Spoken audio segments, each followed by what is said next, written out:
मित्रांनो, आपण झालो आता तयार. आता आपल्याला जायचं बाहेर एका फंक्शनला. मंडळी पण आपली आता तयार होत आहे.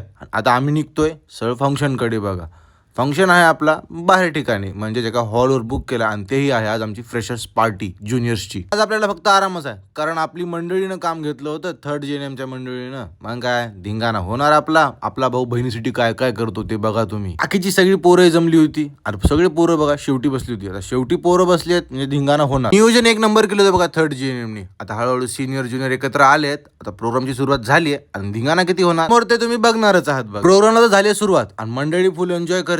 पण एवढं समोर चांगलं प्रोग्राम सुरू आहेत, पण आपल्या 2 भावांना काही पडलेलं नाही. आपली फक्त प्रेझेंट लागले. आम्ही आलो होतो फक्त गेम खेळण्यासाठी. भाऊ करतायत गेम्स आणि भाऊची लावणी एक नंबर होती बघा.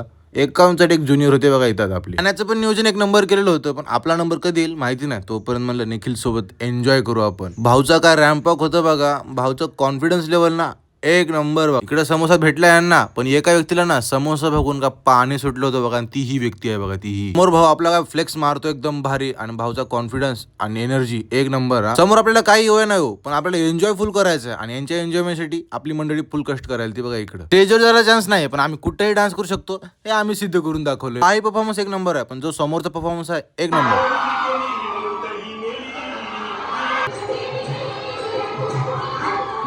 भावाने तर आपल्या स्टेजवर पूर्ण आग लावली होती बघा. आणि यांच्या नंतर गेमही सुरू झाले आणि मागे यांची मस्ती सुरू होती. आणि भावाने काय साडी घातली, असं वाटत एक भाऊ प्रॅक्टिस करून आले दोघंही. आता भेटतो तुम्हाला होते आम्ही समोर परफॉर्मन्स आम्ही एन्जॉय करतो. बाय.